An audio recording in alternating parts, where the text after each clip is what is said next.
Okay. Hi everyone. Okay, I think I have a microphone here, but I think it's not necessary. I need to hold that. You can all hear me, right? Okay, so first I'd like to say that I'm really glad to be here, and it's a pleasure to be part of this. It's my first time here, and it's my first time in LA, so it's a pleasure to be here talking to you guys. And so my name is Martina Moreira. I'm from Brazil. I'm a designer. I'm a service designer and I'm a UX. And I'm going to talk today about developer position canvas and how do I apply it in my work to convince my clients that they need to give me more time to do customer research. And if I speak not too loud, please say it louder, and then I will start to speak or something like that. So I'd like to thank Noah and everyone from the organization who invited me to be here. So basically the agenda of the day will be I will talk a little bit about me so you can know me better and understand how did I figure out how to use that. And I'm going to give you an introduction about this methodology, but I also have the book here with me, so if you are interested, you can see that. You can find all the information that I need here, and also on the internet. You can find it here. So we can talk later if you guys want. But I'll give you an introduction about the methodology, so I can talk to you a little bit about how I use it, and then finally, how do I use that methodology? And I think that's it. So a little bit about me. So I started working with internet in 1999. It was not my first job. I started working in 1996 in McDonald's. But I stopped at that fabulous career. And so I started working with internet in 1999 as an information architect in an agency in Brazil. And then I started working for an online content website. It's a huge one. We call it in Brazil UOL. It's still like Universe Online, as you guys have used American Online, so we have Universe Online. It's bigger than American Online. And it's still on. It's still making a lot of money. And so in 2011, I became a UXer and a service designer. I don't know exactly my career when I stopped working as an information architect and when I became an UX. I know you guys probably face those situations, like I don't know exactly what happened. But suddenly people start calling me UX. I say, yeah, it fits. But I can feel that I'm still a designer inside. Doesn't matter the different title that I have. But in 2011, I started working for a bank, a huge bank in Brazil called Itaú. Probably you guys don't know that bank, but that bank is 2 times the size of Capital One, so it's a huge bank. And I have the privilege to work there in an area that we call the innovation team. So that huge bank hired IDEO. You guys know IDEO? So they hired IDEO 2009. And IDEO just built for them an innovation team. And that innovation team has a lot of UX designers and service designers. So I was hired for that company to work with them. And from that time until now, I'm working a lot with design thinking, with lean UX, design sprints, and business model canvas, and value proposition. But I also have participated in a collective of designers, because I was working in the financial sector.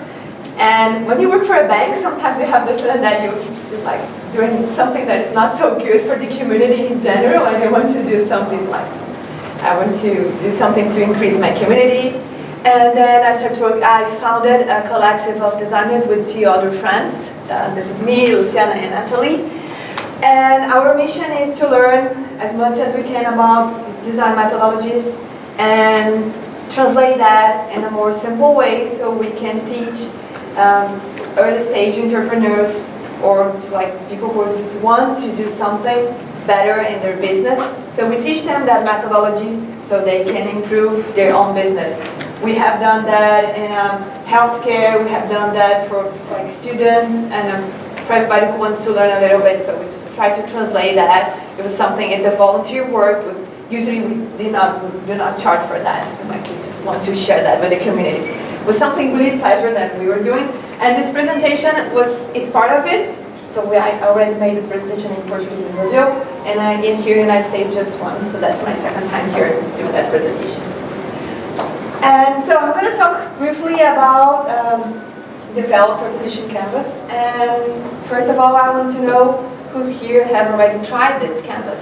Raise your hands. Okay, so for those who tried it. Canvas? Sorry? It's the same as the lean canvas? No. The canvas that I'm talking about is that one. It's the value proposition one. It's a part of the business model canvas. So for those who try it, what do you think? Like it? I haven't gotten to actually apply it in work yet, so I just took that course on both the business model and the value proposition canvas. So that's why I'm here today, to see from someone with a little bit more experience how you roll that out within your actual work experience. Because I can see the value in it when having conversations within the organization with the other departments. I just haven't gotten the courage to actually apply it yet. Okay, but so I'm excited. If you already tried the business model canvas, this is just like easier than the business model. You want to say something?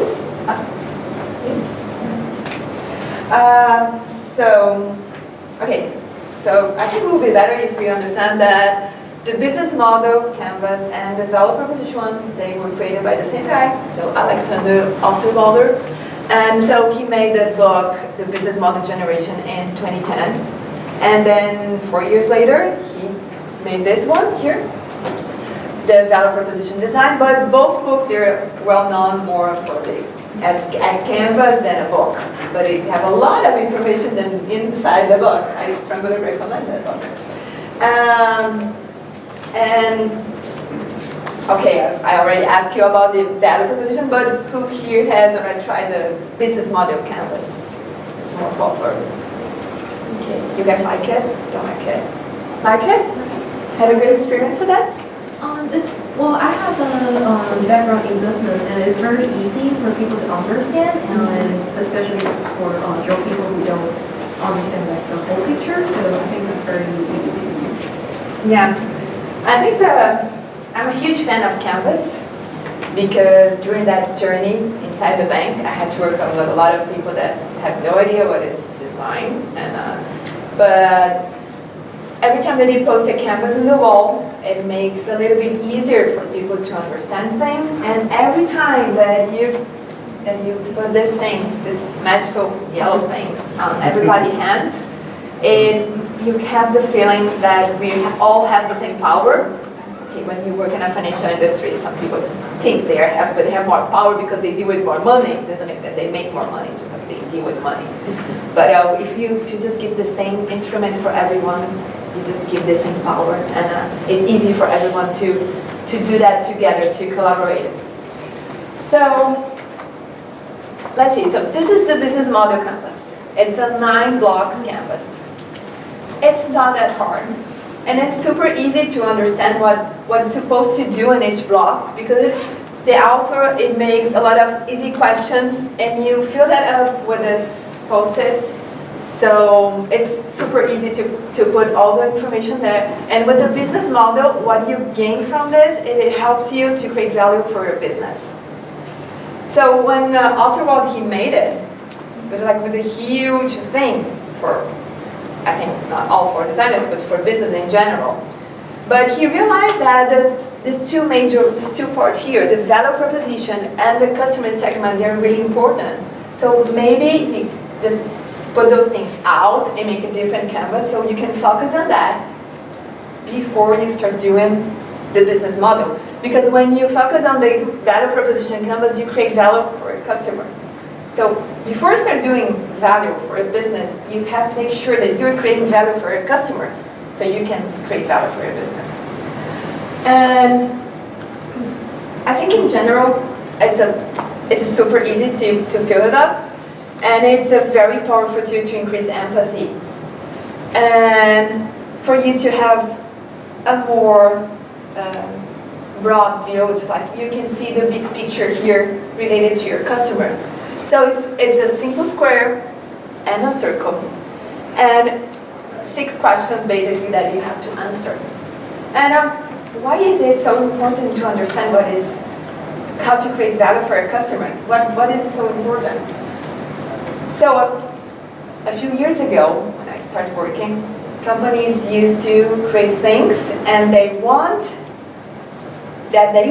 for people and say, so you need to buy this. So they make a lot of propaganda about things and they make you want the things that they good. But right now things are different. We need to understand what clients, what our customers want, so we can create things that fits better in their work. And I hope you all right now are working in companies that kind of mood. So the value proposition Canvas has a square. It's basically a value map. So this is all related to the product. And this is all related to the customer. And if you just see that simple words, you can guess what you should put in here. Like, what is the pain for a customer? What could be a gain? What is the job to be done? What is the customer's job in that specific thing? And what is the pain relief? So without reading the book, if you, for any situation, get in a room with that canvas on the wall, you're probably gonna put a lot of information over there. Of course, if you read the book, you can understand it better, but with the simple canvas, you can just start doing it, and it's really in an easy way. So to make it simple, I'm gonna talk to you about a case study. It's not something that I didn't realize this year, but I think it will be good for us to go through the methodology. So let's imagine that we have a client. Anna is a recruiter, and we are all UX designers. We are here to help Anna. And Anna wants to create a service so she could help senior professionals to find a new job. So that's her goal, that's her challenge, and we want to help her. And so we're going to do that exactly by the book. So the book has like a formula to do it. The book has other things also, but the book has like a simple way to fill this up. So by the book, we should start doing this part here. We should start by the customer part. We should start understand our customers. And the first thing that we're gonna do is start to fill up the customer job. So I put here just one question, but there's a lot of questions that we can answer on that. So the question could be, what functional job is our customer trying to get done? In that case that we're talking about a senior professional trying to find a new job, probably our customer in that case, the job to be done will be like he has to list everything he has done or she has done in her whole career. So you have to list that. It's a job to be done, it's a task. If you're not familiar with jobs to be done methodology, yes, strongly recommend you guys to study this. Look for Clay Christensen and his job to be done methodology. I have this presentation on SlideShare, and I could also share with you. I have an article about this on Medium, and you can look for job to be done. And this is a very good methodology. I prefer jobs to be done than personas, and so I think you guys should look for that one if you don't know yet. So the second block that we should fill up, it will be about the pains. So what makes your customers feel bad? So in that situation, remember we're talking about the senior professional, probably it will be very, very difficult for that person to prioritize the most relevant information. So he made a list about all the information. As a senior professional, has a huge list. But it will be very difficult to prioritize the list. And what about the gains? So what outcomes does your customer expect, and what do you go beyond this expectation? In that case, maybe it could be a game for that person. Reactivate his or her network smoothly. Not just like, hey, I need a new job. So like, I want to do that, but in a very easy way. But of course, we did that we are feeling that part because we did a lot of research. So we know a lot about our customers. And probably in that scenario, because we did a lot of research, we understand that IT senior professionals are strongly different than healthcare professionals. And so probably you're going to need more than one canvas. That is a good part of the canvas. Because the good part is you can print that canvas. I usually print that size. I bring it here so you guys can see the size that I use. So you can print a lot of canvas, and you should do a different canvas for different customers' profiles that you're going to have. So if you discover that you have IT professionals and healthcare professionals with different issues, so you have to do this in a different way. Okay, so we have everything here. So this is like it's an amazing project. We're doing that just by the book. We did an awesome research. We have all the information. And now we're going to fill up the value map. So this is all related to the product. That, oh, we have it, or we just like imagine the product. So we are imagine the product. So we're going to start about products and service part. So which product and service do you offer that help your customers to get either a functional, social, or emotional job to be done? In that case, that Anna is the recruiter, maybe a job to be, a product or service could be a personalized curriculum. So that will be something that Anna could do. It will be a service. And what about the pain relievers? In that case, could be that Anna could list for him all the most valuable things that the market that person wants to achieve want. So that will be something that will be a relief in that scenario for that professional. And then, what will be the gain? The gain creators. In that scenario, Anna could help him or her to reactivate on LinkedIn, putting different information, so to increase his or her relevance in the social network. So when we finish that, when you finish the canvas, you're probably gonna have you're supposed to find a match. So it's just like a mirror. If you could bend it, you can just see that everything it has a connection. Of course, this is never gonna happen. This is a scenario that I invented. Because in real life, what you're gonna have is something like this. So you're gonna have a lot of post-its, and you're gonna have post-its. You're gonna have a lot of paints that there's not gonna be any match with any paint reliefs, and also there is a lot of paints that you have to decide. That's not job to be done of my product or service to be a relief for that paint. I have just to understand that paint exists, and I choose consciously to not solve that pain, to not do anything related to that, because that's not the core of my product. So when you finish that, so you have to prioritize. So you're going to prioritize what is the most important job to be done, the most extreme pain, the most essential gains, so you can know how to balance everything, so you're going to work with it. So in the book, also it has all the steps to do it, and it has all linked process. You do a lot of things, you learn, you test, and then you learn again, then just continue learning and doing.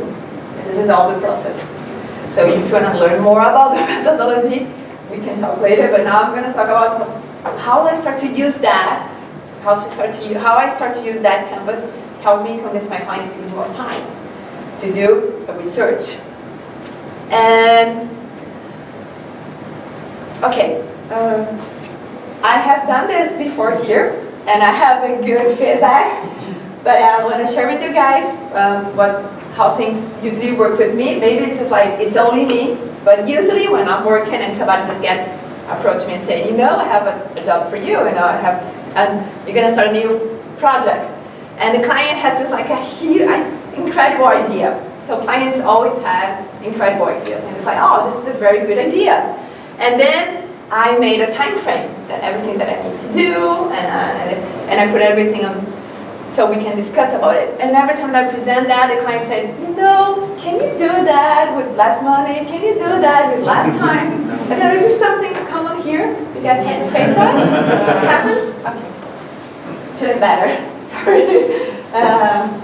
Okay, so most of the time, they want to do that as soon as possible. And when I say, okay, so let's review the time frame, and then they start to look at that and say, why do we need to speak to customers? Do you really need to do that? Because I've been in this market forever. You know, I know my client, I know my customers, I can point everything, every pain, and we don't need to do that. I know them so well. That's why my product is like a huge success and I don't need you. That's not true. So the first thing that they want to cut is like, we don't need to do any interviews. And because of that, we're gonna do that faster. We're gonna achieve something faster. I don't know what we're gonna achieve, but we're gonna achieve something faster. And it was just like every time I face a situation, I have the feeling that, you know, I'm a designer. I should teach them. You know, I have the power. You know, I'm supposed to teach them that customers are important to be listening. We should work together. So I put that responsibility on me that I have to teach them how to do it. And for some clients it works. You know, you make a good presentation and then you tell them benchmarks, other companies that do, you know, interviews and how does it work, and some clients really work with that thing. But some clients like, I don't want to talk, I just want to do. So it's like, can you stop talking? I don't want to see any presentation. If I want to see a presentation, I'll go to a conference. I'm here because I want you to work for me. I say, okay, so let's do the things in a different way. So I'm going to talk about me, but I know that I saw that in other designers. I'm not saying that happens with you guys, but sometimes I have the feeling that I have more empathy for the customers than I have to my clients. So it's like, I'm really empathic with the customers, but when the client is talking, I say, I don't trust him. So like, do you know your clients? No, I don't trust you. It's like, no, you don't know your clients at all. So I started to question myself. If I was being empathic with my clients too, and if I was listening to my clients as the best way, if I let them talk in the best way, if I let them talk to express themselves in the best way, so I just really listen to them. And am I really listening to my client? Because I'm listening to the customers. I know I was trained for that, but I'm listening to my clients. And then I say, no, I have to change my mindset. And then I thought about the value proposition canvas and how to apply it. And I say, you know, I'm not gonna doubt my clients anymore. Every time that they say something to me, I will trust them. I'm not gonna judge them anymore.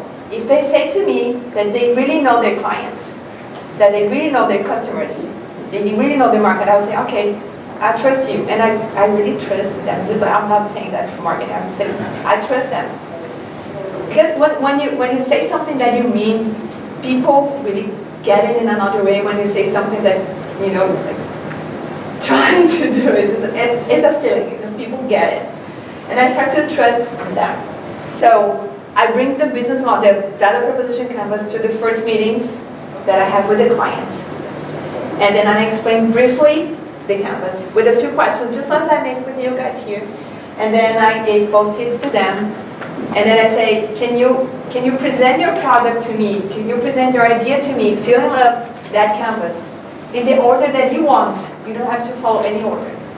So then they start to fill up the canvas, telling me the product that they have, how they know their customers, and I let them speak and then write and they fill that up.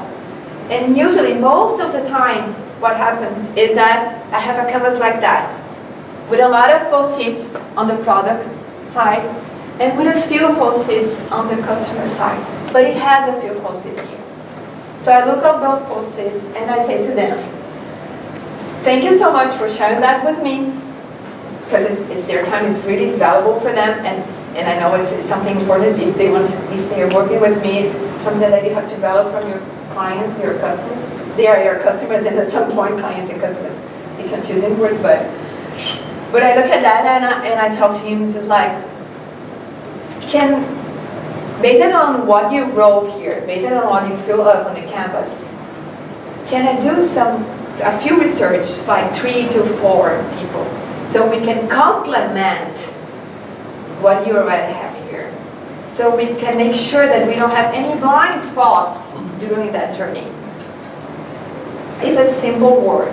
When a designer gets to the client and say, no, I want to do a phase, I'm going to discover your customer. You are saying to your client that you don't know nothing about your customer. And I am just new here and I'm going to discover everything because I have a superpower and I'm a designer. And you don't know nothing. When you say, I'm going to complement what you have, you're in a simple word, you're bringing the client to work with you. You're putting the client in a position that you are working with them and not just for them. So every time that you could find ways to say things that the client are working with you, that you are not working just for them, you are working together. Because he was responsible to fill that up, and you are doing that with him. It changed a lot. So most of the time when I use that approach, they say, okay, we can do that small research. It's okay. You just want to make sure that everything that I wrote here is that we're going to the right path, and discover a little bit of a new thing on another. And so what I do is I do a research, I do a script from the research, I do some interviews, I pick up all learning points. So I have here a very good tip. It's a book called Talking to Humans. If you guys don't know that book, it's 99 cents. You can download that on Amazon. It's a very good book about how to do an interview, how to do research with real clients. It's a short book. It's a very good book. And you can download on Kindle by 99 cents. Yeah. So I pick up all the learning points, and I schedule another meeting with my clients. And then I do not move on the canvas. I wait for the client to get in the room, and then I pick up all the post-its that I have, and all the post-its must have the learning points and a quote. A quote is a strong phrase that is not came from my mouth. It's a phrase, it's something that a customer said about a point, that reinforces that learning point. So it's not, in that moment, it will be not just me talking to my client, it will be me with all the clients that I interview, the small clients that I interview.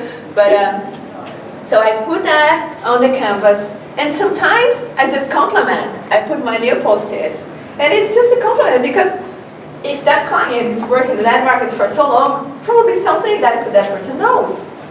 So I really compliment. But there is some situations that I have to, okay, you thought Z was something important and Z does not exist in that scenario. I have this new post-it here, the C.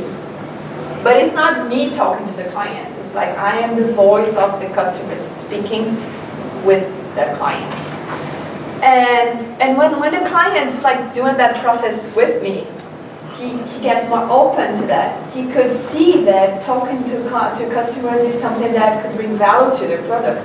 And I have faced that more than once, and it's really good to hear that when a client say to you something like, if our customers, if they had a different job to be done, or a different pain, or a different dream, maybe we should rethink our product. So,